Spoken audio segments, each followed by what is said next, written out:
Well, this is heavy stuff in this session here, and I want to be sure and give you guys opportunity to ask questions. A little bit of this we'll be able to skip because it's covering some apps, so we can skip right to it and get to kind of some of the sexual boundaries and that kind of stuff. All right. In Ephesians chapter 5, verses 1-3. The Apostle Paul, he spent some time at the church at Ephesus, and then afterwards he wrote a letter to the Ephesians. And the way that Paul, when he writes these letters, it doesn't matter if it's to Ephesus or Philippi or Corinth, there's a pattern to his letters. And the pattern is the first part of his letters is always descriptive. So he's trying to explain an issue that's happening at that church. And then the last half of the letters is prescriptive. So he's giving them advice or instruction on what to do. I want to see you doing differently in your church. And so in the letter to the church at Ephesus, he's trying to help them understand, what does it mean to genuinely follow Jesus? And what does it mean to be an imitator of Jesus? And he talks a lot in the first few chapters of Ephesus about the supremacy of Jesus. Now, there's a reason why he's doing this, and it's because specifically, he understands the audience at Ephesus. Now, Ephesus was a very unique city at that point in history. It was a port city, and so meaning that there's a lot of commerce because you have all the known nations in the world are coming through Ephesus for trade. It was a highly cultured city. There was over 80 different temples of worship in the city of Ephesus.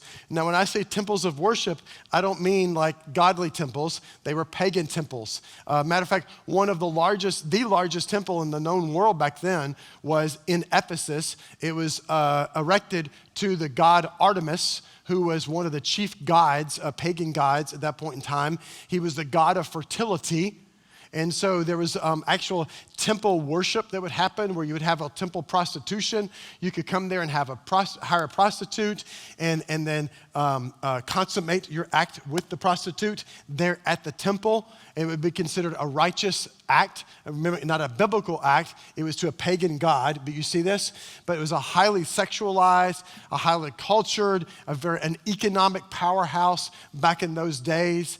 And then when Paul comes along, he writes this letter to this church. Now, these are people that had been raised in a pagan culture, pagan homes, and now have committed their lives to Jesus. And a lot of us, we know people that actually, they tend to have one of two experiences whenever they give their lives to Jesus as an adult. Either they give their lives to Jesus, and it's one of those, bam, radical conversion experiences, and they're like, yes, I used to smoke crack, and then I gave my life to Jesus, and I never did that again. It's like one of those just radical transformations. Or, more times than not, it's, I gave my life to Jesus, and now the last 30 years of my life have been a sanctifying experience of little bit by little bit learning what it means to live for him. Does that make sense? That's what most of us experience, yes? And so now Paul, he's writing this letter to these people who've been following paganism their whole life, and that's all they know, and they've given their life to Jesus. And now they're having to relearn everything, relearn their sexuality, relearn relationships, finances, everything. And so now at the end of this letter in Ephesians chapter 5, he says to them, be an imitator of God, therefore, just as dearly loved children, and live a life of love, just as Christ loved us and gave himself up for us as a fragrant offering and a sacrifice to God. But among you, there must not be even a hint of sexual immorality. Now think about this. If we were gonna, Shane, you and I, we were gonna put together like a 5-week sermon series on what it means to be an imitator of God. That'd be easy, right? I mean, we could come up, even as parents, as lay people. If I just said, what does it mean to be an imitator of God? You could do 1 week on finances, 1 week on marriage, 1 week on relationships, 1 week on your vocation. And what does it mean to be an imitator of God in each of these areas of life? But yet the Apostle Paul, he gets to write one letter to this church, and he gives one application about what it means to be an imitator of God. I'm thinking, that's it? That's all you're going to tell me? Here it is. I'm sitting in this church home. I gave my life to Jesus 3 months ago. All I know is paganism. And now you tell me to be an imitator of Jesus, and your application is, don't let there be in it even a hint of sexual immorality among you. Like that's all you got to say to me? And I think it's because Paul understands his audience. He gets what they're experiencing in Ephesus. And I think in many ways, our children are living in a new form of Ephesus. That they're being raised in a culture that is very much like Ephesus, where everything around them is a highly sexualized culture. That from the time that our kids are 6, 8, 9 years old, they're already being, I wouldn't use the word program, but they're already being raised in a culture that's using sexuality to market things to them, to pitch things to them, whether it's their TV shows, their apps, their advertisements. They're using sex in order to send things to our kids. Again, we're going to skip a little bit of these apps. We talked about Snapchat a little bit earlier. Let me see another one. We have things like Tinder. Tinder is the second most popular dating app out there on the internet now, Match.com being the most popular. But the reason why I mention this, Tinder, when it first came out, it was rated for 14-year-olds. And it was re-rated 2 years later, about 2.5 years ago, for 17 and above. So the purpose of Tinder is not, it's classified as a dating app. But the purpose of Tinder is to find a sexual partner. It's not to create a relationship. It's in order to have a sexual experience with someone. And so you have people that either they travel or just people here, in your town that are looking to connect with someone to have a sexual experience. And so you can get on this app and immediately, you and I, we could find someone for today in the next 10 minutes that's willing to get together with us just to have sex. And that's the whole point of this app. And by Tinder's own admission, there's over 6.5 million 17 and 18-year-olds on the app. Now, the age of consent in the state of Tennessee is what? 18. So now let's imagine you have a 17-year-old girl who looks older than she is, which is true many, many times, and you have a 25-year-old man who looks younger than he is, which is true many times. Now, do you see the potential legal storm here? Moral storm here? I'm not saying that he's the only one to blame. There's two parties in this dance. But what I am saying is we as parents have got to know what kind of social media apps that our kids are on and what the purpose of these apps are. Because if we got 17 and 18-year-olds in the state of Tennessee who are on Tinder, there's a potential legal conflict there. We mentioned in the last session the anonymous apps like After School. After School is the one in the top center. We also have ones like Whisper. Think of Whisper as like your online confessional. The point of Whisper is to go on there and everyone is anonymous. So let's say if I were to download the app on Whisper, the first thing it's going to do is it's going to ask me for access to my phone contact list. And I have to give it access in order to use the app. Now that should be an immediately red flag. Like, why do you need to have access to everyone on my phone contact list? Now the app is not looking for names, it's looking for phone numbers because it registers everyone is anonymous, but it registers you by your phone number and it doesn't store your name as far as I know. So then what it does is it's gonna look at, let's say I download Whisper and I give it access to my contact list and it's gonna say, we found 3 people also on Whisper who are in your contact list. And they are the pine cone, the Christmas tree, and the snowman. Because everyone is assigned an anonymous emoticon, like an anonymous picture, and that's gonna be your identification on the app. Now, as you use the app, it tracks you by GPS. So you can set the radius as 2 miles, meaning that anything that you look at on the app is within 2 miles of wherever you are, and you can dial it down all the way to 100, I think it's 200 yards. So that's a pretty tight net, right? 200 yards. And so meaning that anyone that shows up is within 200 yards of your phone. So we also know that over half of the content is of a sexual nature. And everything is anonymous. And so I could show you screenshots where my wife and I, we got on Whisper when it first came out a few years ago, and we set the radius at 1/2 mile, meaning that anything showing up is within 1/2 mile of our home. And it's people saying things like, I'm really into younger girls. If you like older men, just hit me up. Or, I've always dreamed of having a threesome with someone. Would you be interested in being one of the three? Here's my number, hit me up. And it's people just sharing their sexual proclivities or desires and then giving people an opportunity to respond to them. And I'm looking at this radius, we've set it at 200 yards, or at a half a mile, and this guy is saying, I'm into high school girls. If you like older men, here's my number, hit me up. Now, he's allowed he's got the free First Amendment rights. He can say whatever he wants to say. He's not breaking the law by just sharing his desires. He's only breaking the law if he actually sets up a meeting and goes to a meeting with the purpose of having a sexual encounter with a minor. Does that make sense? Right now, he's just sharing what he's really into. But yet, I'm looking at this, and it's set at a half a mile. That means that somebody in my neighborhood who's soliciting a sexual relationship with a minor. So do you see what happens now to my ability? Like in my mind, which one of my neighbors is a suspect? All of them. And this is the real danger to me of anonymous apps.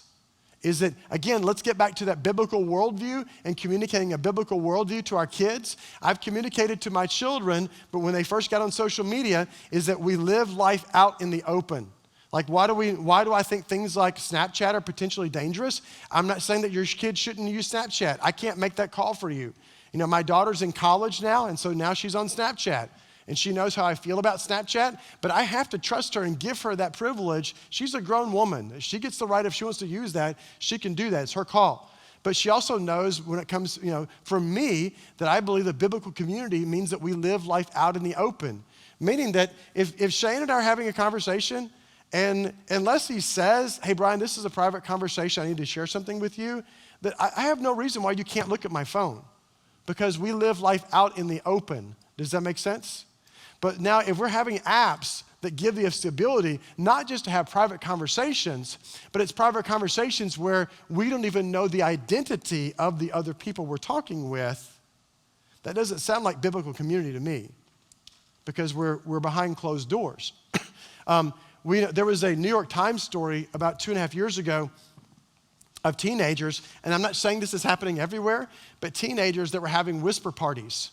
And what they would do is they were using the app, and you remember when we were in middle school, high school, you could have that, I don't remember what it was called, 30 Seconds of Heaven, where you go to the party and you go in the closet with someone, and you don't know who it's going to be when you get there, and you get to make out for 30 seconds or 3 minutes or whatever, and then, you turn the lights off and you get to walk out and you have no idea who you're with. And so now you can bypass all that, because what the kids are doing is they'll go on Whisper ahead of time, and they will either post a message about what they're looking for, if you catch my drift, or what they're willing to do, if you know what I'm talking about. And now they can all show up at the party, set the radius at 200 yards, so now whenever they open the app, that means whoever's showing up is probably there in the house. We've already agreed what the back 2 rooms are for, and now, well, there's 2 people right here in the house that are willing to do what I'm looking for, and yet everyone's anonymous, so we can all go do whatever we want, and no one can gossip, because we've agreed that's what we're here for. Does this make sense? I mean, it shouldn't make sense because it's completely crazy, but I'm just making sure you understand the way I'm explaining this, okay? So yeah, we know that kids are using these for this reason. And my daughter, I asked her when she was in high school, she went to a private Christian high school. I asked her, I said, how many people do you know of, how many people do you think in your senior class are on Tinder? And she said, Dad, I would say it's at least 90% of the girls at my school have got a Tinder account. Again, they're legally allowed. They're over the age of 17, but they go to this private Christian school. Their parents are spending over $100,000 in the last 8 years for their kid to go to this private elite school. And I can't imagine this is what they planned for them their senior year. And I said, why are they doing this? Why do they want to be on Tinder? And they said, well, they think it's funny to go on there to have sleepovers, and they'll all get on their Tinder account and try to, get a rise out of men, meaning try to get men turned on in a conversation. And they just kind of think it's funny to do this. I'm thinking, wow, can you, psychologically what that's doing to these 17-year-olds having sexual conversations with grown men in their 20s, 30s, 40s, just for the sole purpose of trying to get these men sexually turned on. What is that doing to them psychologically, emotionally, now when these women are going to go, these 17, 18-year-olds are going to go to college in the next 2 years? Like, how do they understand how to live out their own sexuality as women when this has been their pattern of behavior? Look at this. 56% of teenagers say that their parents know some of the things that they do online. That's basically half of all teenagers are saying, my parents really have no idea what I'm doing online. The thing I think is most startling is the one on the right-hand side, the statistic that says that 91% of kids say that their parents trust them to act appropriately online. Now let's think about what that really means. Because on one hand, that sounds like a good thing. Oh, 91% of parents trust their kids. I mean, I want to be able to trust my child in everything that they do. Now, if 91% of us trust our children to act appropriately when they're driving the car, so if we trust them to act appropriately, which I do, so if I trust my child to act appropriately when driving the car, am I going to get in my car when they leave our home and follow them where they go? This is not a trick question. Am I going to follow them wherever they go? Why? Because I trust them to act appropriately. Am I going to put a GPS tracker on their car and get on my phone and track them everywhere that they go? But why would I not do that? Because I what? I trust them to drive appropriately, right? I don't check the speedometer. I don't check the mileage every time they say they're going to a friend's house and I know it's 8.5 miles away. I don't check it every night when they get home because I trust them to act appropriately behind the wheel of a car. So if 91% of parents, that's like saying all parents, trust their children to act appropriately online, what does that really mean? Yeah, that means almost all parents are not checking on what our kids are doing online. That we don't have safety software, we don't have restrictive software, we're not even having conversations. When we know this, that when I mentioned in the first session that only 12% of parents are setting up safety software, with their kids before they start devices. When I asked teenagers, there was actually a mall survey. They interviewed 500 teenagers that had smartphones, and they asked the parents first, have you set up any kind of safety software or restrictive software on your teenager's smartphone? Meaning when you gave it to them, did you set up any kind of apps or software to restrict their content or to keep them from being bullied or to keep them from accessing websites at a certain time of day? And almost 85% of all parents said, yes, I have. Then they interviewed the teenagers and said, is there any kind of safety or restrictive software? And 12% of teenagers said yes. So that means one of two things. Either the majority of teenagers are oblivious to what we've put on their phones, or most of us as parents tend to overestimate just how involved we are with our kids. And I don't say that to make you feel guilty. I get it, I really do. I think just life gets busy. We meant to have a conversation. But then before you know it, our kids had the phone for 6 months, and now, kind of like your question earlier, Clayton, well, my kids have been on the internet. I mean, they've had social media for 3 years, and I'm never setting boundaries. Now, how do I go back and fix this? Because we feel guilty that we haven't done it right. And so now our kids have had it, and I don't know what to do. It's kind of like I meant to talk with my kids about sex, but then now they're 16 and they started dating, and we never got around to it. Or I meant to help with my kids learn some healthy study habits, but now they understand math by the age of 13 better than I do, and now I don't know what to do. I mean, I get it, I really do. Just life gets busy, and it gets carried away from us sometimes, and we're meant to have these conversations. And again, I just encourage you, before your kids get on social media, to have these conversations.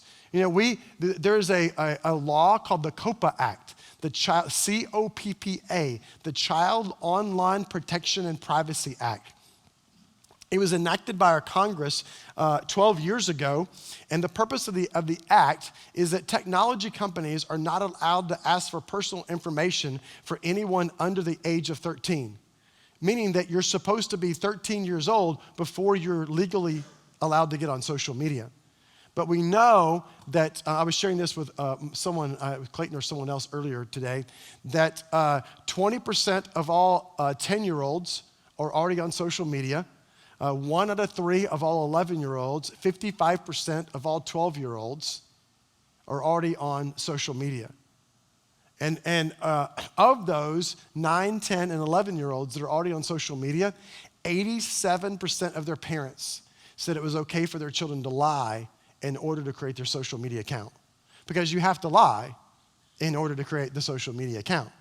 And they make it really hard for you to lie, by the way, because every one of these apps, whether it's Facebook or Instagram or Tumblr or Snapchat, whatever it is, you have to scroll through the user agreement, and at the bottom, there's a box that you have to check that says, I promise all of this information is true about me. And one of the informations that's listed in the first 3 or 4 says, yes, I am at least 13 years old. So what we decided to do for our children is we decided to make social media a rite of passage. I mean, make it a big deal. Like, what was our first rite of passage as teenagers growing up? Getting our car. Like, you can remember some of us sitting out in the driveway of our parents, in the car. When our parents are in the house, we would sit there in the driveway with our hands on the steering wheel going, man, I can't wait, because one of these days I'm out of here. I'm gonna blaze my own trail. I'm gonna be my own person, do what I wanna do, and no one's gonna stop me. That sounds like social media, doesn't it? So what we decided to do is, if the law says 13, then I wanna teach my child that I'm willing to obey the law myself. Not to mention, is 13 really that long to wait for something? And so if they wait till 13, 1, it increases the importance of the thing. Yes? Just like getting your license at 16. I don't have, you don't have, do we agree? You don't have the legal privilege to say, I find it inconvenient to be my child's chauffeur, so I'm gonna let them drive at 13. That you can't do that, do we agree? But yet many of us, even though the law says 13, we'll let our 9, 10-year-olds on social media because we're tired of them bugging us about being on social media. So what we decided to do is we're gonna wait till 13 and we'll make this a rite of passage. So my son, when he came to the breakfast table on his 13th birthday, he had already been asking us for 3 years, can it be on social media? And we kept saying, on your 13th birthday, we will talk about you having the right to have the privilege to be on social media. So this is, again, almost like 8 years ago. So kids aren't on Facebook anymore. But when he came to us and he goes, Dad, can we create my Facebook account now? I was like, but it's your birthday. He goes, I know. And I said, but we haven't done our family customs yet. Because our customs are, you come to the breakfast table, we all speak words of affirmation over you, then we lay hands on you, we all pray over the birthday person. My kids even do it for me. We pray over the birthday person, then you get to open your gifts, and it's our routine. And he goes, I'll do all that later. I was like, whoa, like you're forsaking our family traditions for social media? This is not going good already off the bat. And he goes, okay, fine, we can do that first. So then after he opened his gifts, he goes, okay, now can we do it, Dad? And so what I did is I took my laptop and I opened it up on Facebook. There is a section, you can go on, you can find it yourself under the wheel, the gear at the top right-hand corner, which has to do with your account. If you click on there, there's a section called the Family Safety Center. And so I opened up the Family Safety Center, and it has all kind of information for young users, first-time users, about what to do if someone asks you for your personal information, or what to do if someone bullies you, or someone steals your identity, or those kind of things. What to do if you feel threatened. And so I opened it up, and I gave him my laptop. I said, I need you to go read all this content and come back to me when you're finished. And he came back about 10 minutes later, and he goes, okay, Dad, I'm done. And I said, okay. And then I pulled out a piece of paper, and I said, here is a 10-question quiz based on what you just read. I said, if you get all 10 questions correct, then ding, ding, you go to the next round. He goes, next round? How many rounds are there? I said, I don't know. Depends on how you do at these. So he did the quiz, and he had them all correct because he's a smart kid. And then he came back and he goes, okay, Dad, now can we create it? I said, now we have to talk.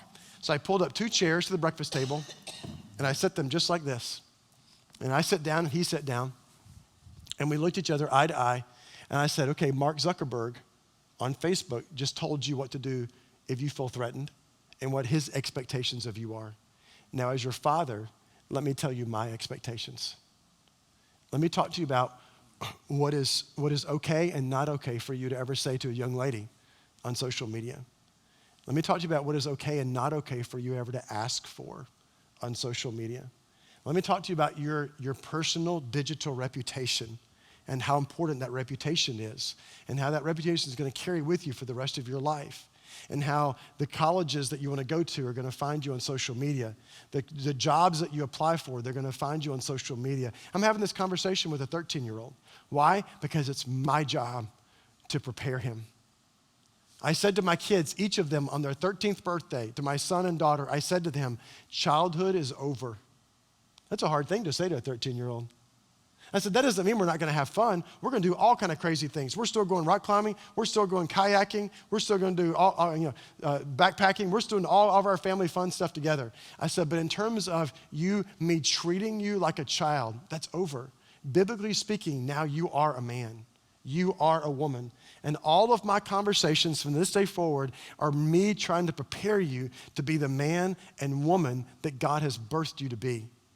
And so that was our first conversation, was about social media. So we created the account, and I was his first friend on Facebook because I wanted to show him that just as we've always done life together in childhood, we're still going to do life together in adolescence. And his first act of adolescence was creating social media. Do you see this? Just like whenever the day comes that your kid wants to date, their first date needs to be with mom, to be with dad, because they don't know what it means to date. The first time they drive a car, it's going to be with who? With mom, with dad, because they don't know how to drive a car. It's all these life experiences through childhood all the way through marriage. They want to be with you until you walk them down the aisle and hand them over to another grown-up. Yes? That you're showing them that we're always doing life together. I actually check my child's social media when my kids, I don't anymore now that they're in college, but when they were in middle school and high school, and the way that I would check it, because this gets a little bit to your question, Clayton, is it was a very non-threatening way. I would go to my kids periodically. We didn't do it every day or even every week. The average teenager spends 2 hours a day every day of their life just on social media. 2 hours every day. In terms of a whole year of your kid's life, if they're spending 2 hours a day every day on social media, that comes to exactly 30 days each year. What's another way of starting 30 days? A month. So what that means is that if you have a middle schooler or a high schooler who's on social media, 1/12 of their entire existence on earth is just to look at social media. I mean, that's mind-boggling, isn't it? Again, tomorrow night, I will say to your teenagers, use social media without it using you. Own technology without it owning you. I'm not saying that you shouldn't use it, but I promise you're not going to get at the end of your life, and you're not going to be 89 years old in the retirement home saying to yourself, I wish I had tweeted just a little bit more. And so, yeah, they're spending 1/12 of their existence on social media. And sometimes I'll have parents that will say to me, oh, I know everything that my kids do online. Or I read every text message my kids send. And I will politely say to you, I think you're living in la la land. Because if your child is spending 2 hours a day every day, and let's say that you check your kid's social media once a week. If you're going to read everything that they do, how much time are we talking about? A part-time job, yes? So here's the reality. I don't want to read everything that my kids are doing or saying on social media. And the reason why is most of it is just silly, innocuous teenage stuff. I mean, I don't want us to think that because your kid's on social media, that means they're doing bad stuff out there. The bent of my heart is not, I think my kids are up to no good. The bent of my heart is trust but verify. My kids trust me to act appropriately as their father because they've seen my character. And the same way, I trust them to act appropriately. But that doesn't mean that I don't come behind them sometimes for accountability, because my job and your job is to create reasonable accountability. So the way that it works is this. I go to my kids and I'll say, hey, can I see your phone for a second? And if they say, oh, it's in my room, let me go get it. Wrong answer. Because their cell phone is like the fifth appendage of their body, right? It's always attached. So then what we do is, I'll say, can you open up your Instagram for me? So she'll open up her Instagram, and then we'll sit there together and look at it. Now, the reason why we do it together, I've never had my kids give me their phone and go, okay, I'll be back in a few minutes. I'm gonna go like a creeper to my bedroom and look at everything. No, because what am I trying to do? I'm trying to communicate to my daughter that we do life together. So if you're on social media and I'm on social media, we can look at our social media together. And so I take 2 minutes because that's all the time it takes to create reasonable accountability. If your child doesn't know when you're gonna ask to see their phone and look at their social media, I promise 2 minutes is all the time it takes. That's really all the time that I want to take to do it. Because most of her social media is gonna be like what boy band she likes this week, or who she's got a crush on, or sometimes what she really thinks about me at the moment, And a lot of it's just silly teenage stuff. And so what I'm doing is, in those 2 minutes, I'm doing 2 things. One, I'm praying. Really, Holy Spirit, if there's anything I need to see in the next 2 minutes, put it in front of my eyes. I promise, there's a lot you can see on Instagram in 2 minutes. So I'm flipping through, and then I usually ask 2 questions. Now, really, it may be a little bit more time than 2 minutes, but I ask 2 questions. I may say, hey, how do you know this girl? Or where did you meet this guy? Or where were you guys when you took this picture? And it's not an interrogation. I'm just really asking out of curiosity. And what I'm doing is I'm reading her body language, I'm looking for eye contact, and I'm listening for the story. And if the story is, oh, she's on my cheerleading squad at school. Oh, okay, well, I haven't met her yet. Maybe I'll see her at the football game next Friday night. But if the story is true story, so you remember last summer when we went to church camp in Iowa, and there was this group there from Kentucky, and one of the guys in the group was a skater, and he's friends with another guy who's a skater from New York, and that's him. Oh, so you don't know him? Because that's one of the boundaries with my children with social media, is that you're only allowed to connect with people that you've met in the real world. Because I will say to your teenagers tomorrow night, the only way to verify with 100% accuracy that someone that you're connected with is real is that you've met them in the real world. And so I said to my daughter, so you don't know him? Well, no, not really. Okay, well, let's delete him, okay? And right there in front of me, she deletes him. And guess what? She doesn't miss him because he wasn't her friend to begin with. They just feel like they have to say yes to every friend request because they see it's a friend of a friend of a friend. So they end up connecting to all these people. And so I am listening for the stories, and we do this together. The other thing that we did, and we didn't do this till later, when my daughter was 16, I wish we had thought of it earlier. And if you want to do this, you can take this idea. When my daughter was 16, I went to her and I had an index card and an envelope. And I said to her, I know all of your social media accounts and your usernames because we're connected to each other. I said, I also live with the reality that you may have another Instagram account or another Facebook account that I don't know about. And I said, I'm not worried about that right now. I said, but what I want you to do is I want you to write down every single social media account that you have and your password out next to it. Then I want you to take this index card and put it inside the envelope. And she goes, why do you want all of my passwords? And I said, I make you a promise. I am never going to log into your account as you so that I can go and read what you do. That is not my intention. I said, instead, this card is going to go in this envelope and it's going to be sealed. And it's going to go on my bedside table. So what I know happens is every day you update your Instagram. Let's say that sometime in the future, my worst nightmare happens and you don't come home from school. Let's say like all throughout the night, we're looking for you and we have to issue an Amber Alert. And now everyone in our whole county is out looking for you. Like this is my worst fear. I know that you update your Instagram every day. And Instagram tags you by GPS where you are exactly, your coordinates when you take that picture. So chances are, if something bad were to happen to you, I could go to my bedside drawer, open this envelope, I could log into your account if necessary, and I could find your last location quicker than the police. I said, does that make sense? And she goes, yeah, it does. So again, now that she understands that this is because we are in a right relationship with each other, this is because of her protection, it's not because I don't trust you. She was willing to give me everything. Do you see this? It's really all about how we how we, our posture toward our children when it comes to our authority, largely will determine whether or not they're able to receive that authority. Are you coming across like a bully? Or are you coming across as an advocate? Over 80% of teenagers admit to having posting regrets. You know what a posting regret is, right? That's not, my mom is so mean. Unfortunately, many of their posting regrets have to do with their sexuality. 40% of teenagers admit to having sexual conversations on social media, meaning they're having intimate conversations about their sexuality and their sexual desires with people on social media.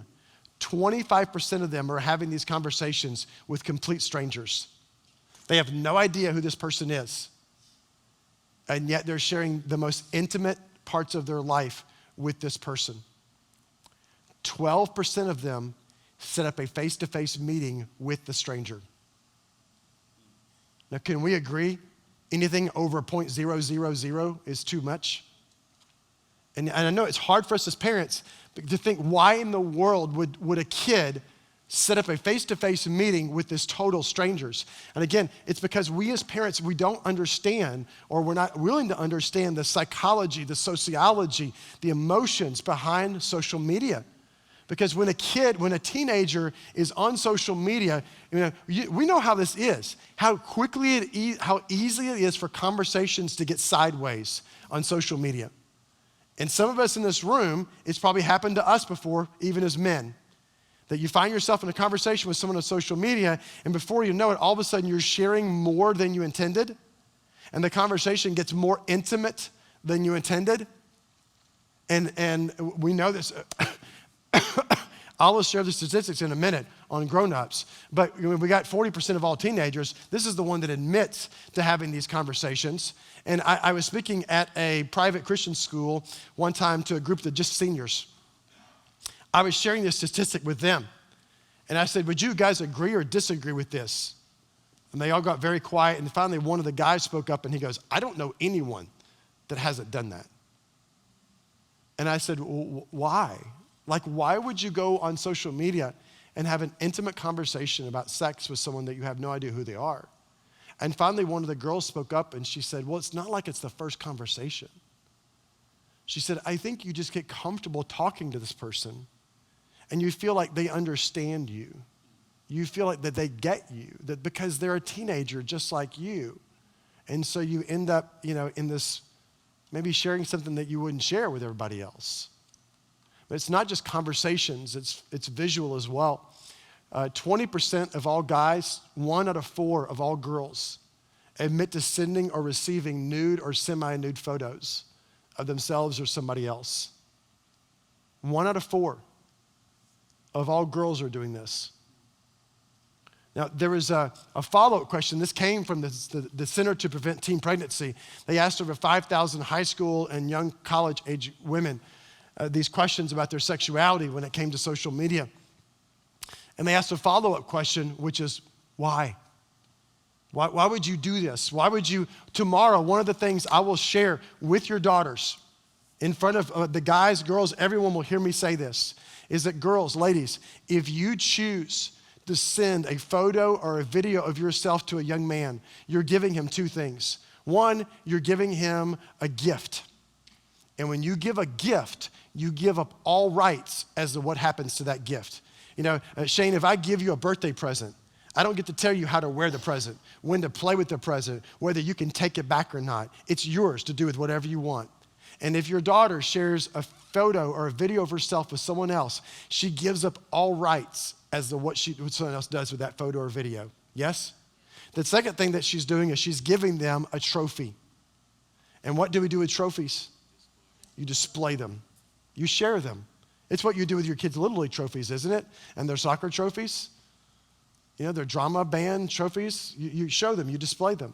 And that's exactly what will happen if, to the girls tomorrow night, I'll say, if you choose to share a photo or video, it will not remain private.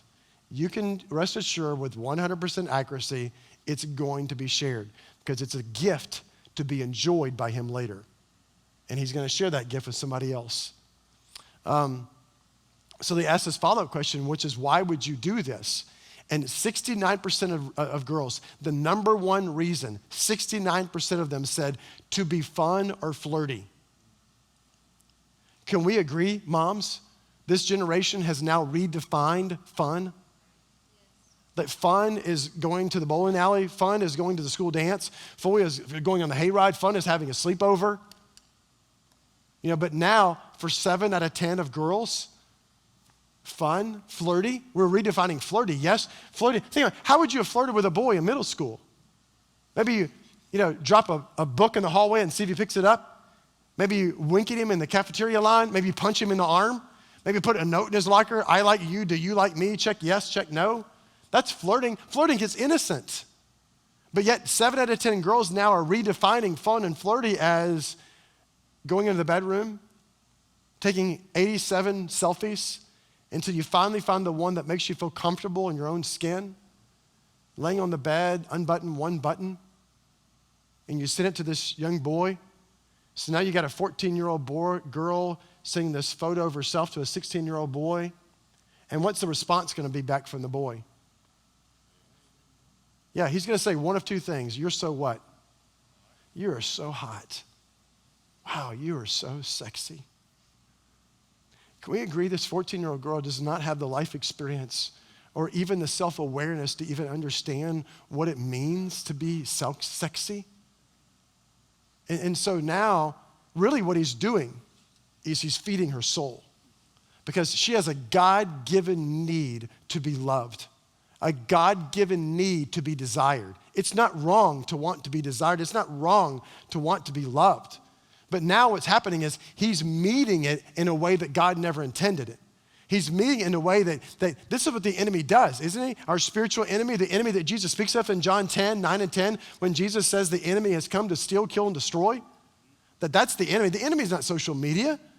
And so when the enemy comes and the enemy takes, he doesn't totally bastardize, he doesn't totally completely change what God created. He just shifts it a little bit, right?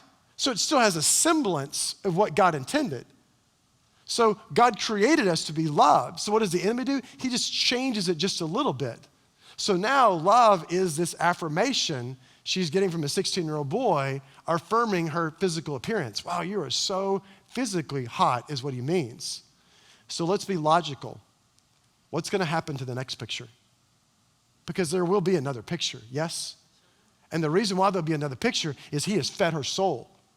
He is affirmed one of the things that she feels most uncomfortable about, and that's her physical appearance. And now she's like, wow. So what's going to happen in the next picture? Maybe just one more button? Maybe just a little bit more skin? Again, I'm not excusing it. I'm saying I understand how it happens. And if we do not understand how it happens as mom and dads, how our kids get caught up in these things, then we have not earned the right to walk into that situation yet. Until you feel the weight of your kid's sin, you don't have the right to try to fix it. You've not earned the right to address it. Until you feel their own shame, you don't have the right to walk into that situation and try to address it yet. And so I understand, I get how it happens. There was a girl, private school here in Tennessee, 2 years ago. She went to this private school since kindergarten.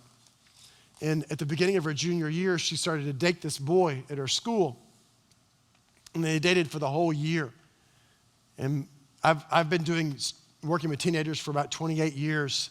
I think I've met on one hand a number of them that I thought were mature enough to really handle dating as a high schooler.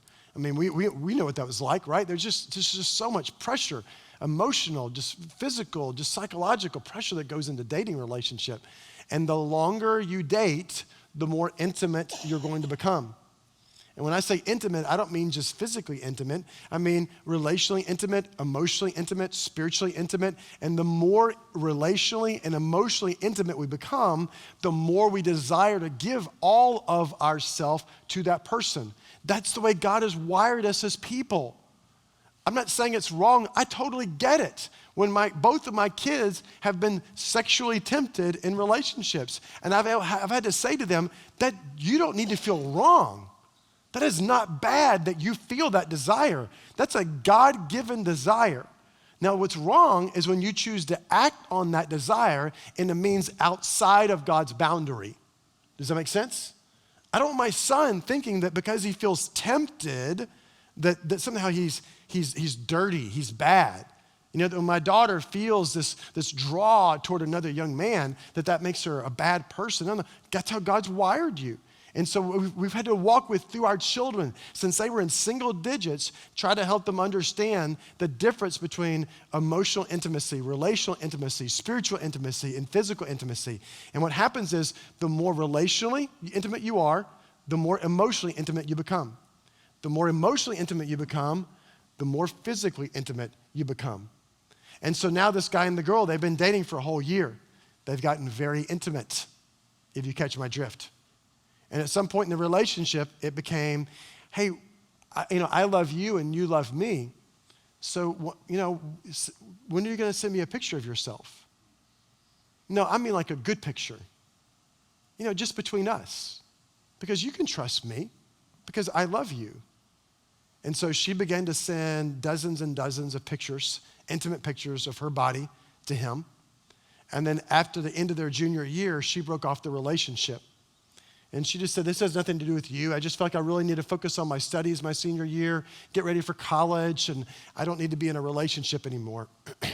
Well, he feels jilted because he feels like everyone's going to know that she ended the relationship.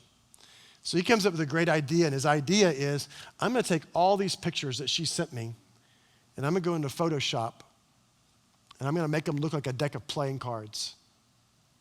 I'm going to print them on my home printer and laminate them.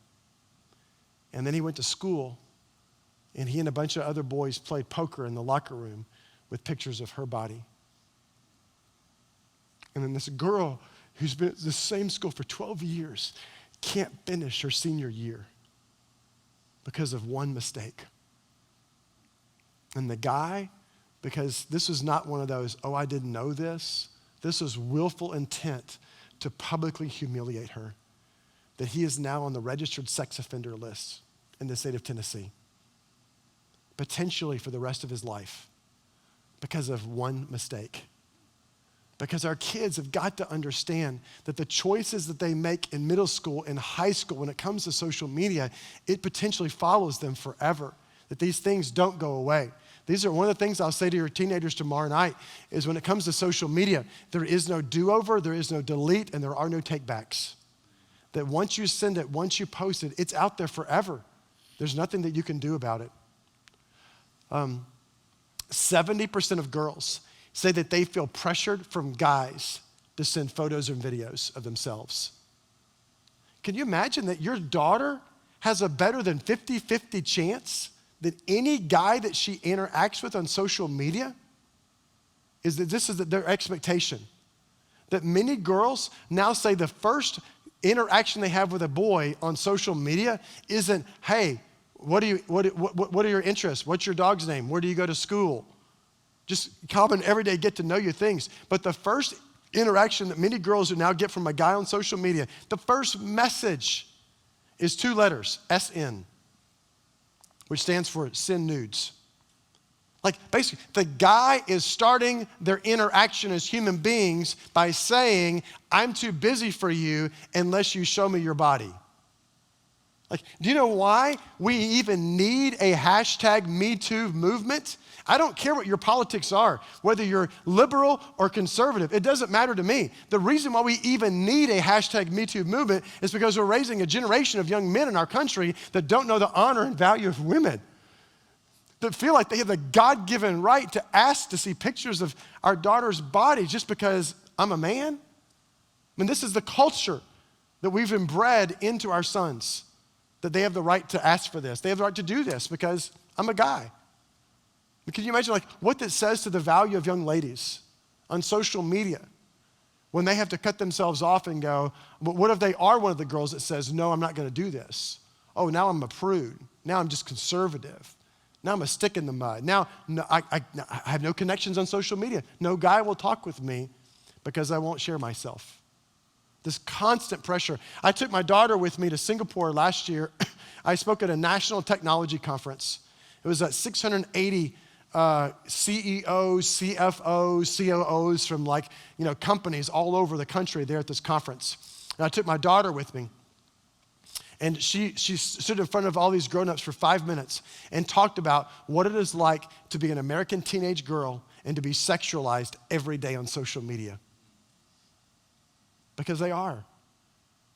I mean, it's like if you're a girl on social media, you better count on it that someone's going to feel like they have the right to say or do whatever they want to sexually. 21% of guys and 39% of girls sent sexual messages in hopes of having a date. Look at this, almost 4 out of 10 of girls are saying that the reason why they're doing this is just maybe he'll like me now. Could you imagine what that does to your self-worth as a young girl, as a young lady, thinking that this is what I have to do just to have a date, just to have a relationship with somebody? I think our kids have been exposed to so much sexual content at a young age, it really has desensitized them. My daughter, she was, I think, 14 or 15 one time. I was addressing something on her Instagram account. And it was nothing sexually inappropriate that she did. It was just something that I thought could be taken the wrong way. And I was asking her to remove it. And she said, Dad, I'm sorry. She goes, I just didn't even see it like that. And she said, I've seen so much of this before I was even 11. I think I'm just numb to it. I thought, man, how heartbreaking that an 11-year-old would be desensitized to sexual prudence because they've seen so much of it. And this is a kid from a godly home who I would say is very spiritually mature, making wise choices, but it's everywhere around our kids. The average child's first exposure to digital pornography is between 9 and 11. The typical parent's first conversation with their kid about sex is at the age of 15. Because most parents will start talking about it before they feel like their kids are ready to date. And so they'll start talking about it at 15. And it's game over by 15. If they're seeing it by 9 and 11. The first place they find it is through Google search, meaning they're not going and looking for a porn site. They're looking for answers. I mean, they heard something at school, something at a play group, and thought, I want to find out what this is. My daughter has dyslexia. And we used to homeschool because of this. She finished at a private school in high school, but when she was elementary and middle school, we were homeschooling. And because all 4th grade homeschoolers loved Jesus and wouldn't talk about inappropriate things, my daughter was in a play group and came home, and she was doing a Google search, and she typed in Lezbin because she has dyslexia, and she's trying to spell it phonetically. And I've never been so grateful for dyslexia because Google doesn't deal very well with dyslexia. And so there was no results. But because we actually we actually looked at the history of our internet, my wife saw this. And so now we're having to have a conversation with an 11-year-old about lesbians. We're not ready to have that conversation at 11, but God put it right there in front of us. And she's looking for answers. And if she's looking for answers, it's because she's ready for something. She's ready to know this stuff. And so, we had to sit down and have this conversation. There was a study that came out this last year from, I believe it was University of North Carolina at Chapel Hill. And it was a woman who had been given access to several middle schools in the area. And she was doing group consultation with middle school boys. And the parents were there. They could kind of watch from the outside. And she was interviewing about 12 to 20 boys at a time, asking them about what they've seen on the internet, what kind of websites they've accessed.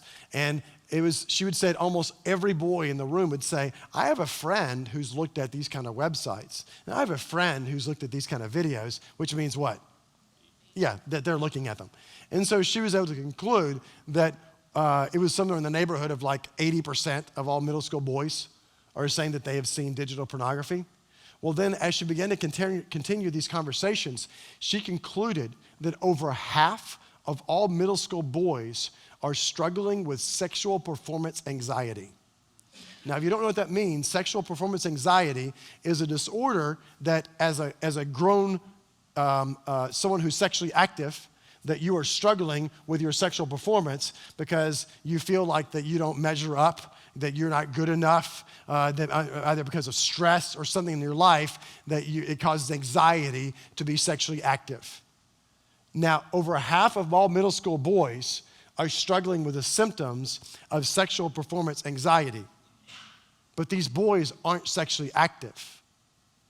And as she began to talk to them to find out where this is coming from, it's because they were watching so much digital pornography that it was causing performance anxiety in them, even though they've never had sex before.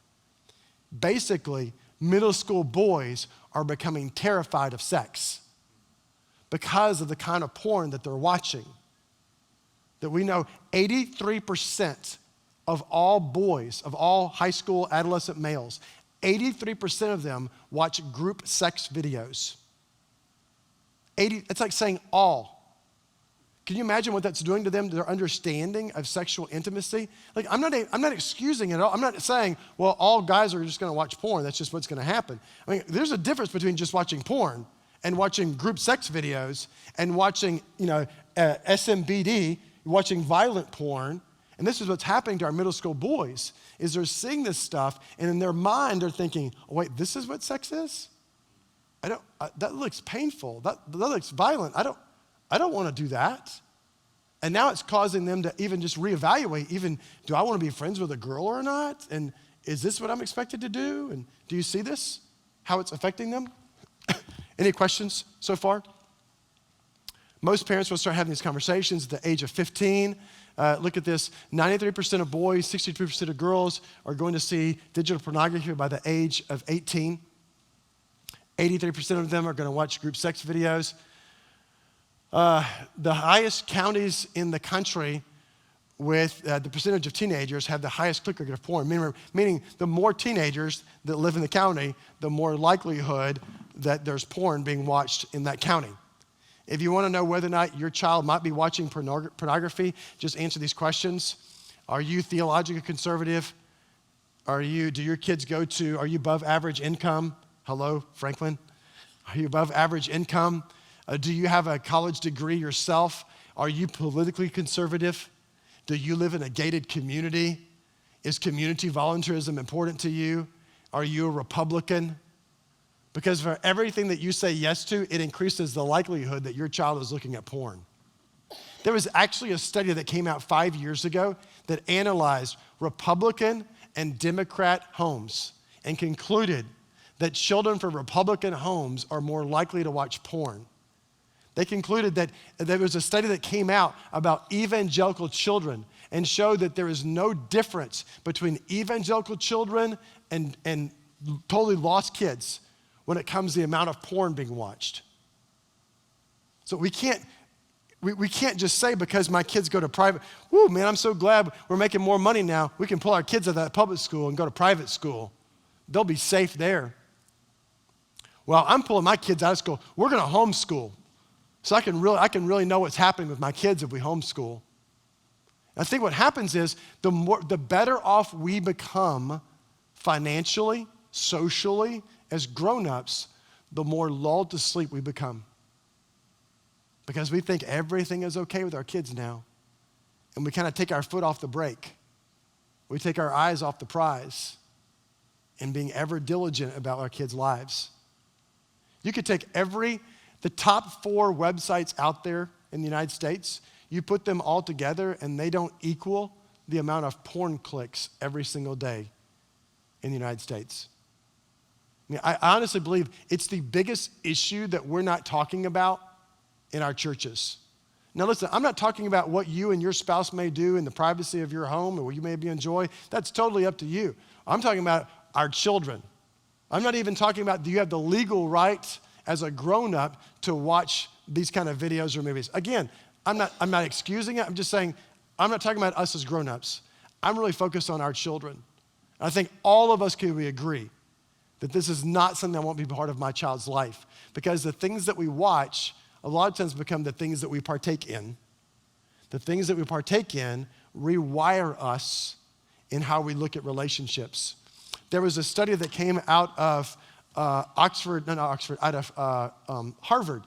a couple of years ago. And they did brain scans of everyone from high school to young adult males. Brain scans as they were, these are all males that admitted to regularly watching digital pornography. So they have a normal male CAT scan, and then they have CAT scans of males that admit to regularly watching pornography. And what they see is that among males that regularly watch porn, that the neurons of the brain, and the neurons, those are like the memory pathways. Those are like whenever you learn how to ride a bicycle, there's neurons of your brains that connected so that you remember how to do this. You remember not just learning how, but now it becomes secondhand to you how to ride a bicycle. You don't have to think about it because of this. The neurons have been connected in your brain to teach you how to ride a bicycle. You never forget it. Does that make sense? And everything that we learn in life, we've experienced, our neurons have crossed and connected, and they remember these experiences for us so that you don't have to relearn them, you just know it now.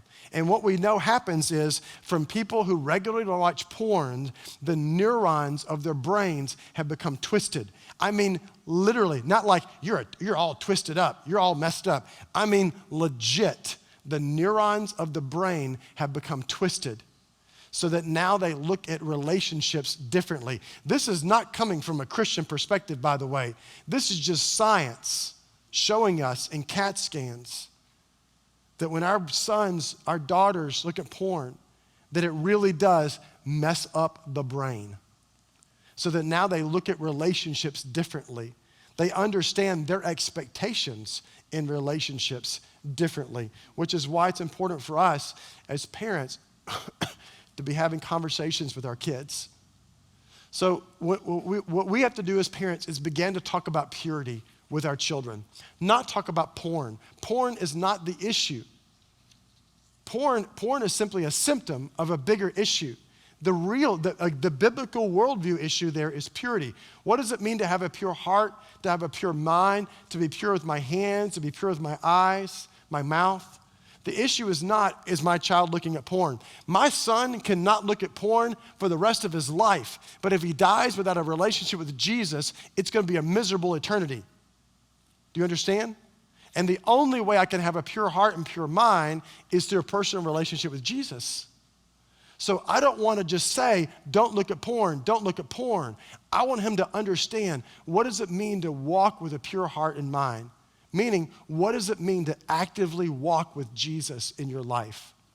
So we began to talk about this in childhood. Begin the conversation younger than you think. This is my process with my son and daughter. When they were between 9 and 10, we began to talk about, why do you put clothes on your body?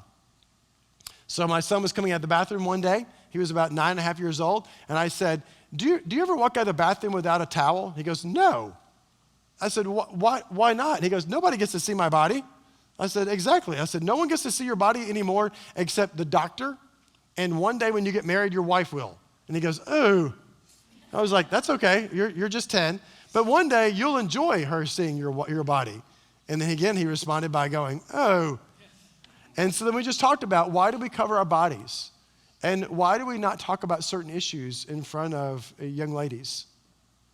And why do we not touch people in certain places? And we didn't call it weird body parts.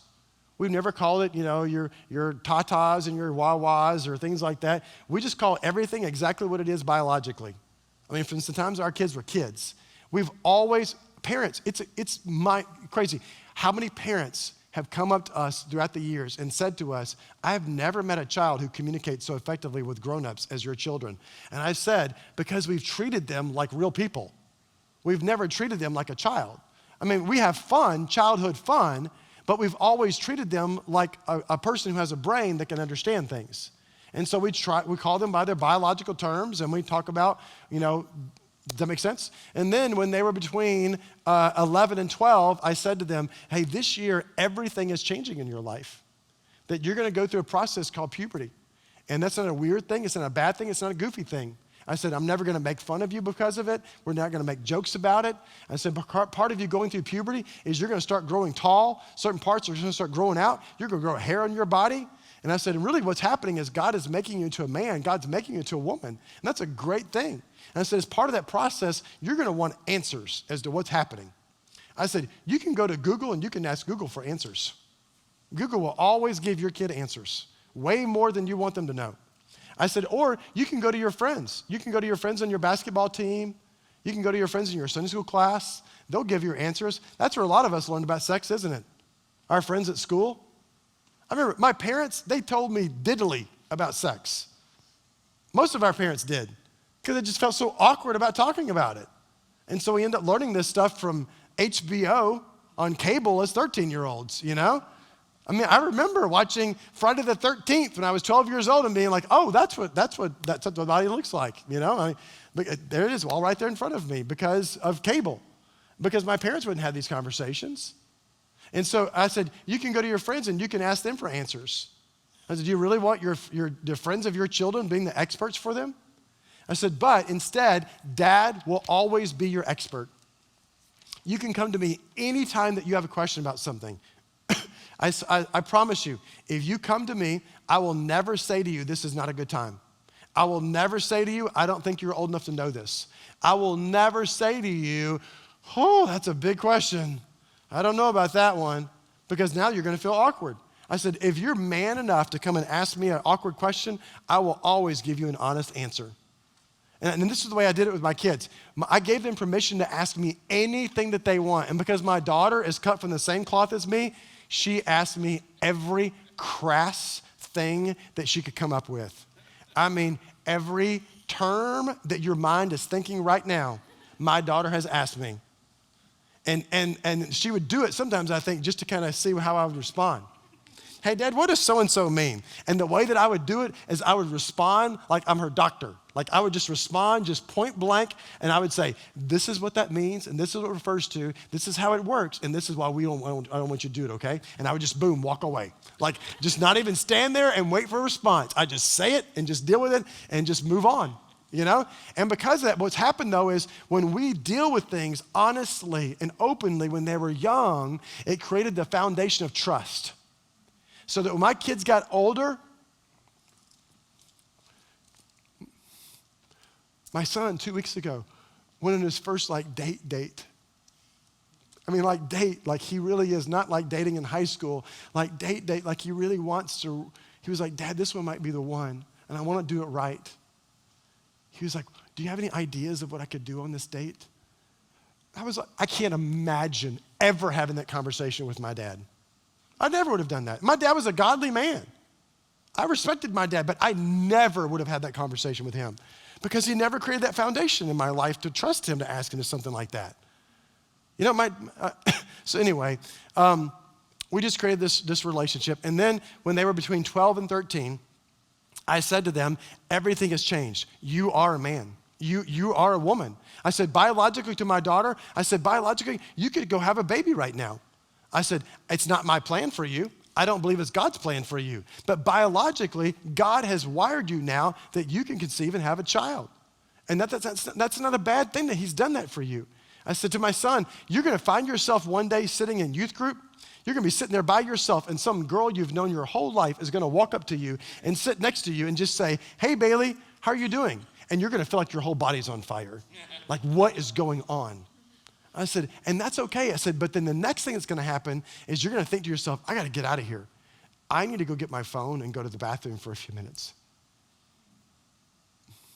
I need to get my dad's laptop and go to my bedroom by myself for a few minutes. And I said, and son, if you do that, then now you're taking this image of this young lady and you're using this image of her to physically enjoy your body with. And now you crossed the line. I said, that desire is not a bad desire. I'm not even saying that the act itself is a bad act, but I don't know how if you can do that act without sexualizing someone in your mind, then more power to you. I said, but this is what's going to happen, and you've clearly crossed the line. And these are conversations we're having at 12 and 13 because I want him to understand what's happening to his body, what's happening to his mind and heart, and revisit the conversation with more specifics the older they get, just like the process that we walk through. You know, If they have enough courage to ask a question, then you should have enough courage to give an honest answer. My son was 14 years old. Let me see what time it is. Yep. My son was 14 years old when we were on our way to church. It was just he and I. And he's given me permission to share this. We were on our way to youth group, and he said, Dad, can we have one of those conversations that's just between you and I, and we don't have to tell Mom about it? So I pulled the car over in the parking lot of Taco Bell, and what he didn't know was that I already knew. Because at that point in time, I didn't have internet blockers on my laptop because it was my laptop and my kids didn't use it. And so he had used my laptop to do some schoolwork 2 days earlier. And then when I got on my computer to do some work, I saw the history of some websites, and it wasn't me. And so I knew it was him.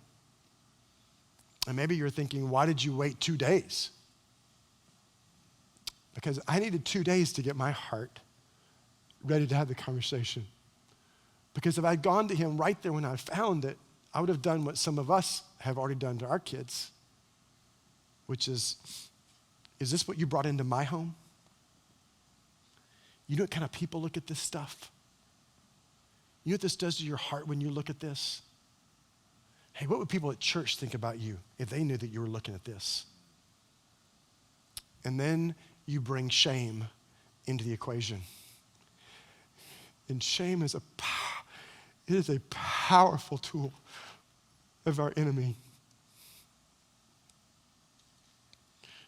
It's like his go-to thing that he does to push us into the closet where we go and we don't want anyone to know what we're done or what we continue to do. And if you don't do anything I've said so far all day, if you don't listen to anything, please hear this. God never, never, never shames his children. And instead, he gave us the gift of his Holy Spirit. And what his Holy Spirit does is when we are outside of God's boundaries, when we're outside of God's best, the Holy Spirit comes to us and says, danger, danger, Will Robinson, this is not what you were made for. This is not who you were meant to be. And all of a sudden, he brings our sin into the light because Matthew 5:14 says, we are the light of the world. And he brings our sin into the light. And Paul tells us in the book of Romans that when we see our sin for what it is, then we recognize our need for the Savior again. And then we are in repentance and we run back to him. As opposed to when we're shameful, when we feel shame, we run further into the darkness. So I needed 2 days so I could get my heart ready, so I could feel the weight of it. The weight of the fact that my son will never see women the same way again. He will never fully have that same innocence that he had 2 days earlier. And I need to feel that. And so we're sitting there in the parking lot, and he begins to tell me what happened. And I started the first step in the process, which is asking the who, what, when, where, and why. And so my voice is just like this, very calm. If you're not able to be calm, you're not ready to go into the conversation. Mom, if you bring tears into that conversation off the bat, it's going to shut down the conversation with your son or daughter. We have to be really careful how we navigate our children's brokenness, that it doesn't come across as manipulative. And I'm a highly emotional person. I cry every day of my life. But I gotta be careful when I'm addressing issues with my kids that I don't start getting emotional. Because when I get emotional, they're gonna get emotional, and they get emotional because they think dad feels bad, and now they don't want to ever do that again because they don't want dad to feel bad. And do you see what I'm saying? So I'm trying to be very calm. My voice is just like this, and I just start asking the questions. Okay, so Bailey, where were you in our home when you were looking at this? So I noticed there was more than one website. What do you think it was that made you click on the next website? So I saw there were some videos that you watched. What did you see in those videos? What was going on in your mind while you were watching those? So What was it that eventually made you decide to stop watching everything altogether? And the reason why I'm asking these questions is not to cause guilt. Again, this is not an interrogation. I'm not saying, Bailey, what were you doing? What I'm doing is I'm trying to help him to develop discernment. See, he can't make a more godly choice the next time if he doesn't understand how it happened the first time. And if I come to him and I just say, Bailey, you don't ever do that again. I don't ever want to see that in our home. This is not what God wants you doing. Well, now I've taught him what not to get caught doing. I've not affected his heart. And Jesus said, if you love me, you'll do what? You'll obey my commandments.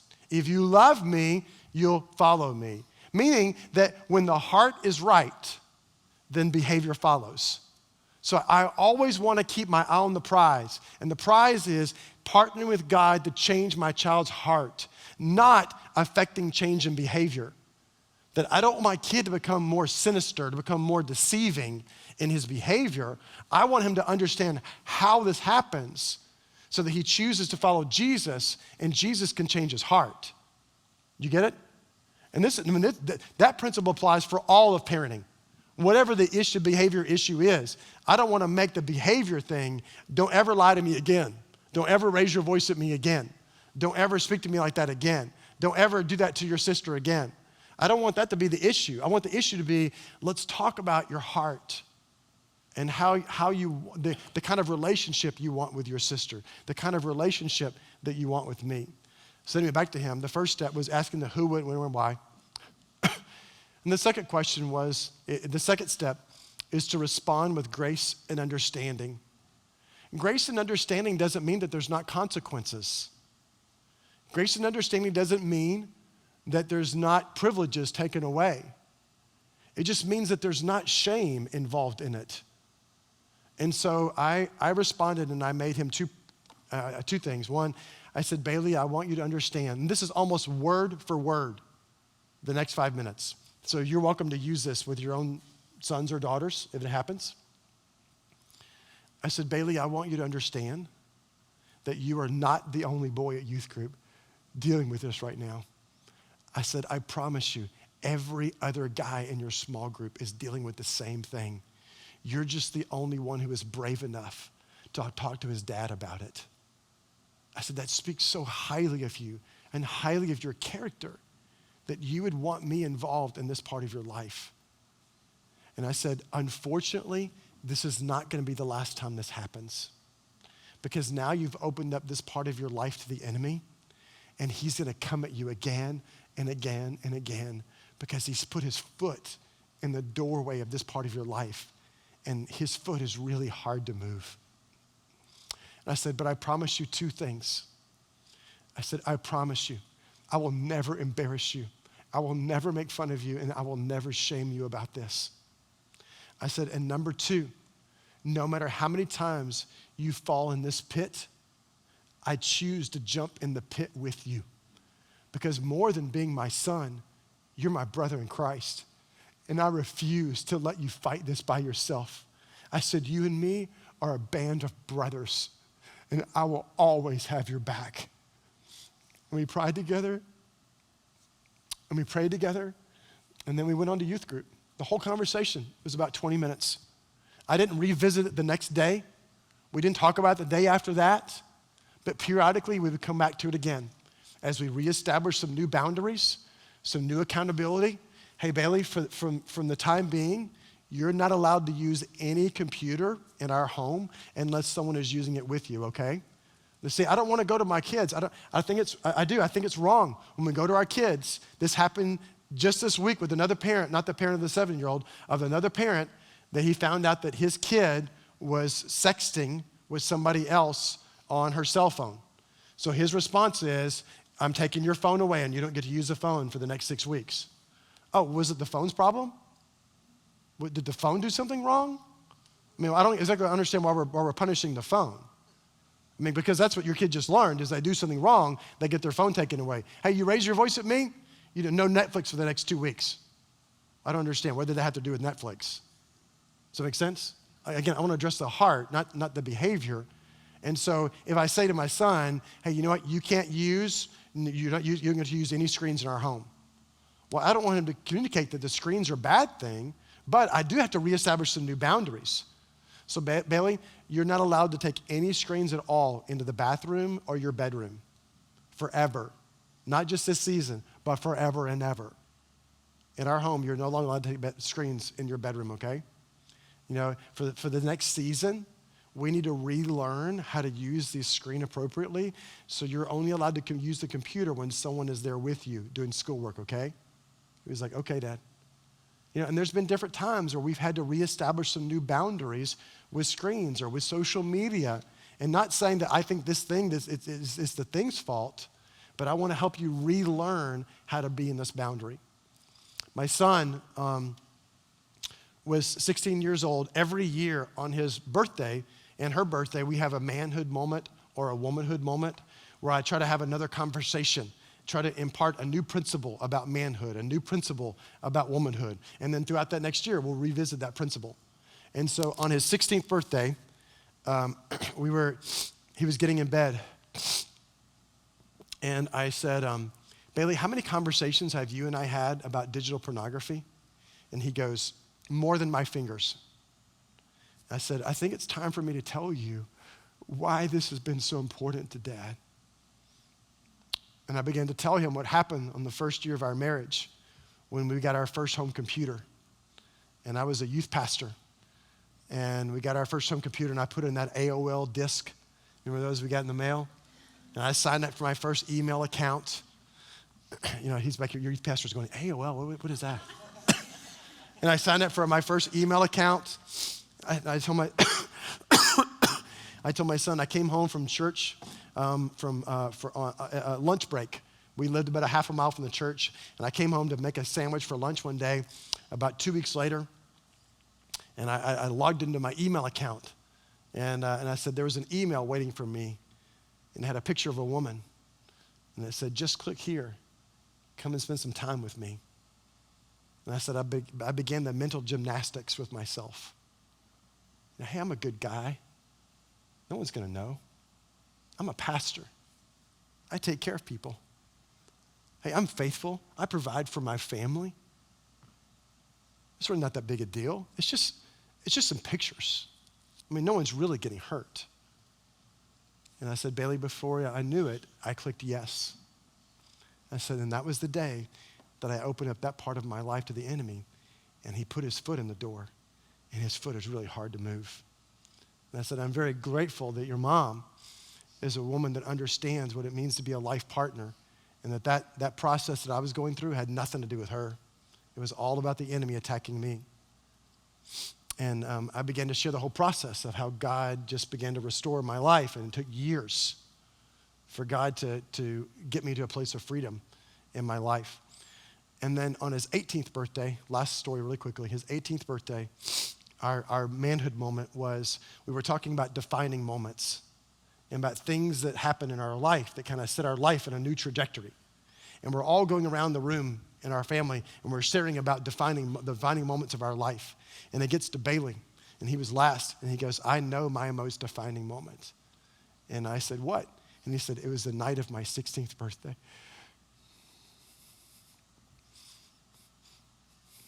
I said, why was that such a defining moment for you, Bailey? And he said, because that was the day that I knew that my dad gets it, that my dad knows what I'm going through as a teenage boy because he went through it. And I think sometimes we are so afraid as parents to share our own sin, to share our own brokenness, our own struggles with our kids, because we think if we do, then they'll no longer look to us as an authority figure. They'll no longer trust us anymore. And I'll tell you, that is a lie from the enemy. Because more than anything, then what your child will see you as is they will see you as a fellow sojourner. They'll see you as a partner in their journey. And listen, guys, I know this stuff is heavy, and I know it's hard. We've had some really difficult conversations this last year, with my daughter, and she's just an incredibly godly kid who has made really good choices with her life. but went through a really hard season this last year, the enemy just attacking her. And it really was, I'm just not one of those people that makes everything in life, oh, this is a spiritual attack. That's just not who I am. My wife can tell you, I'm 9 times out of 10 just gonna go, oh no, that's just a kid, doing knucklehead things. But it was a legit spiritual attack. And as part of this, she made some really unhealthy choices. And the kind of choices that could have cost her, for years. And I'm really grateful in God's grace that he spared her some of those consequences. But in this whole season, we had to remove social media. And I had to explain to her, I'm not removing this because I'm angry at you. I'm not even removing this because I'm not removing this because I'm disappointed in you. I'm removing this because I need to simplify your life because it's gotten too loud. There's too many other voices, and you're not able to hear God's quiet voice. So I need to remove these other voices for a time. And these other voices, they've confused you as to who you are and what your purpose is in life. And I need to remove these voices so that you can hear my voice and your mom's voice again. And during this season, one night she and I were sitting up talking. It was about 1 o'clock in the morning. And we were just talking about the things that she's learning. And then finally, out of just frustration, not anger, just frustration, she hit her fist on the kitchen table and she goes, Dad, I just so badly want you to trust me again. And I want you to know I really can be good. I can be good again. And I said, sweetie, you're believing a lie. Because it's never my desire for you to be good.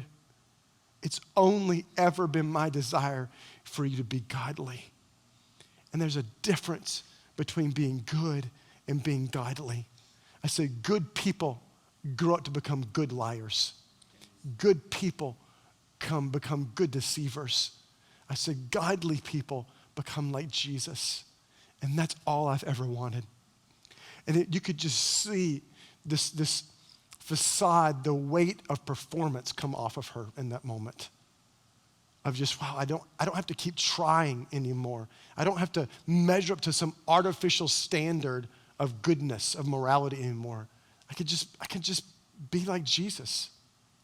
For better or worse, for good, sink or swim.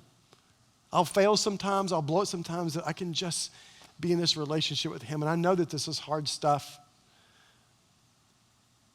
The younger your child is, the more likelihood it is that you're going to encounter some unimaginable things in the next few years.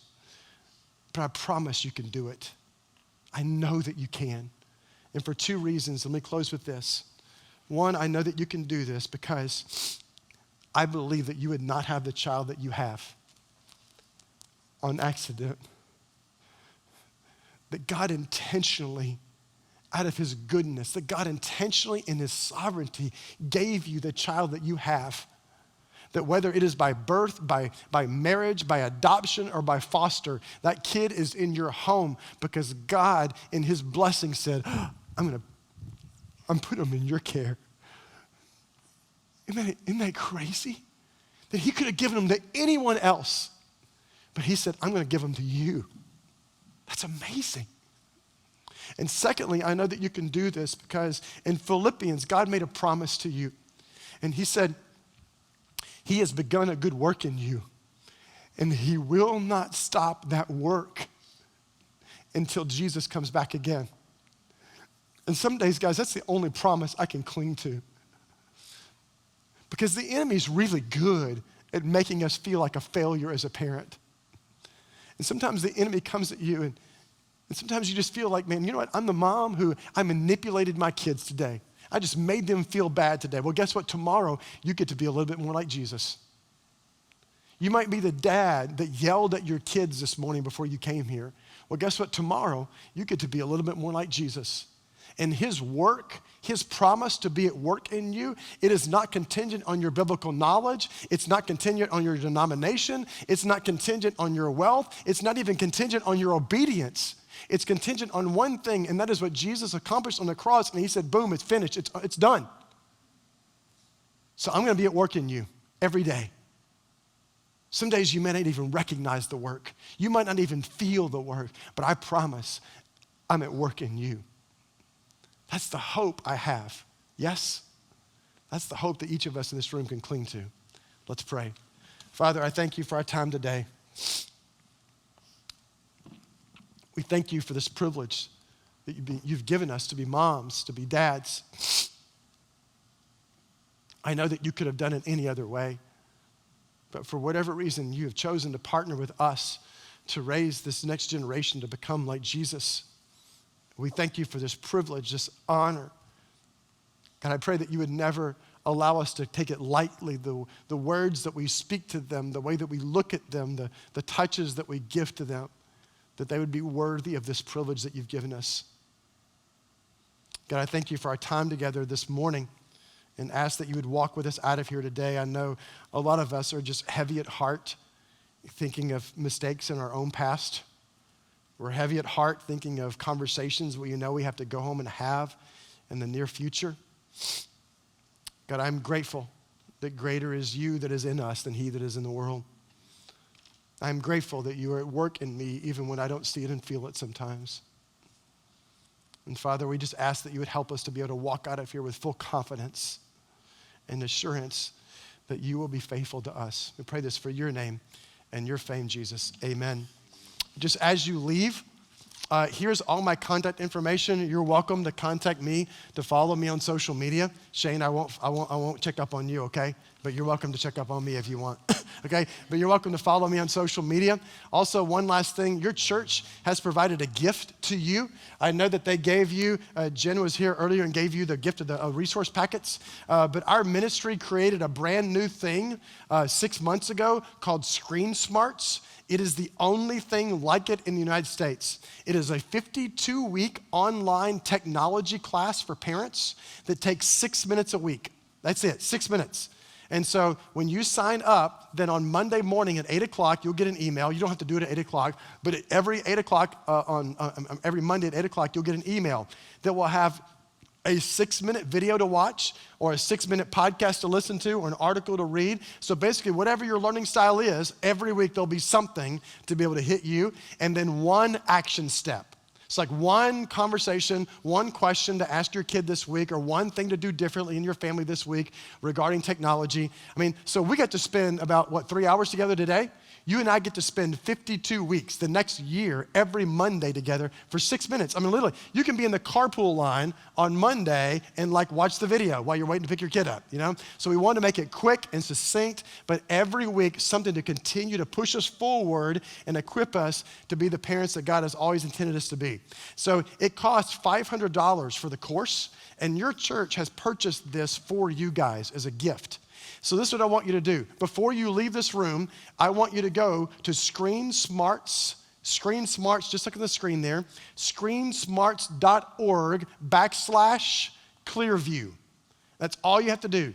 And it'll go to a simple registration screen. All it's gonna ask for is your name, your phone number, your blood type, no, I'm just kidding, and your email, and that's it. That's all we need. And we'll never sell your information to anyone. And then you'll be signed up, and you'll probably get a welcome email this Monday. It worked? Good.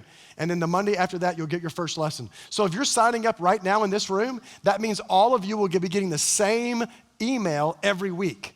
Does that make sense? Because it's all automated. So what this does is it's gonna provide, a common learning experience for every one of you guys in this room so that you can become advocates for each other. So you don't have to feel like you're the only parent in your church dealing with this, or you're the only parent learning this or dealing with this issue, because we're all in this together.